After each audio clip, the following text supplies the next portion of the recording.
जय श्री कृष्ण। क्या आप सभी को पता है भगवान श्री कृष्ण बांसुरी को क्यों बजाते हैं?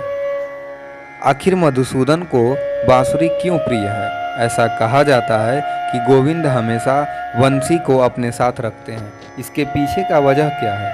आखिर भगवान श्री कृष्ण को बांसुरी से इतना लगाव क्यों है? चलिए मैं बताता हूँ कि गोपाल को बांसुरी क्यों प्रिय है।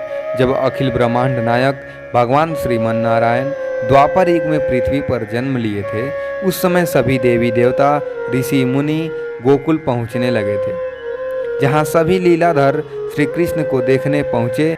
साधु वेश में भोलेनाथ भी वहाँ पहुँचने की तैयारी में थे, लेकिन वह यह सोचने लगे कि मैं क्या लेकर जाऊँ अपने गोपाल के लिए। बहुत सोच विचार करने के पश्चात महादेव शिव जी को दधीचि की महाशक्तिशाली हड्डी याद आया। इसी महान ऋषि ने धर्म के लिए अपने शरीर को त्याग दिया था और अपने शक्तिशाली शरीर की सभी हड्डियां दान कर दी थी। उन्हीं हड्डियों की सहायता से विश्वकर्मा ने 3 धनुष, पिनाक, गांडीव, सारंग तथा इंद्र के वज्र का निर्माण किया था। महादेव ने उसी हड्डी को घिसकर एक सुंदर बांसुरी का निर्माण किया और गोकुल पहुंचकर अपने गोपाल को वह बांसुरी उपहार स्वरूप दी। यह पहला कारण था जिसके वजह से भगवान श्री कृष्ण बांसुरी अपने साथ रखते थे। वह बांसुरी भगवान शिव के द्वारा दी गई थी।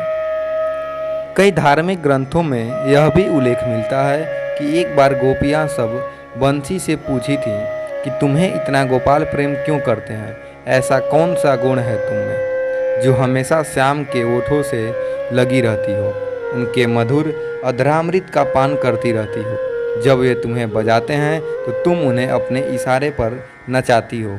फिर गोपियों के पूछने के बाद राधा रानी ने भी बांसुरी से यही पूछा, हे प्रिय बांसुरी, यह बताओ कि मैं कृष्ण से इतना प्रेम करती हूँ, फिर भी कृष्ण मुझसे अधिक तुमसे प्रेम करते हैं। फिर बांसुरी ने कहा, मैंने अपने तन को कटवाया, फिर से काट काट कर अलग की गई, अपना मन कटवाया, यानी बीच में से बिल्कुल आर पार खाली कर दी गई। मुझ में अनेकों सुराग कर दिए गए, उसके बाद भी मैं वैसे ही बजी जैसे कृष्ण जी ने मुझे बजाना चाहा। मैं अपनी मर्जी से कभी नहीं बजी। यही अंतर है आप में और मुझ में। भगवान श्री कृष्ण की मर्जी से चलती हूँ और आप भगवान श्री कृष्ण को अपनी मर्जी से चलाना चाहते हैं। और यही गति है मनुष्य का। जो मनुष्य भगवान के अनुसार चलता है उसे सच्चिदानंद अपने ओठों से लगा कर रखते हैं, और जो उन्हें अपने अनुसार चलाना चाहता है उसे दुर्योधन के भांति त्याग देते हैं। बांसुरी की एक और खासियत है, बांसुरी को भगवान शिव का ही एक रूप माना जाता है। यदि हम बंसी को उल्टा करें तो शिव होगा। ये बांसुरी शिव का ही एक रूप है। शिव वो हैं जो संपूर्ण जगत को अपने प्रेम के वश में रखे हुए हैं। उनका व्यवहार और वाणी दोनों ही बांसुरी की भांति है, मधुर है। बांसुरी में 3 गुण विद्यमान हैं। पहला गुण यह है, बांसुरी में कोई गांठ नहीं है। इसका अर्थ यह है कि कभी भी किसी के प्रति कोई गांठ नहीं रखनी चाहिए। दूसरा गुण यह है कि यह बिना बजाए नहीं बजती है। इसका आशय है कि अपनी वाणी पर संयम रखें। जो भी बोलिए अच्छा बोलिए, नहीं तो शांत रहिए।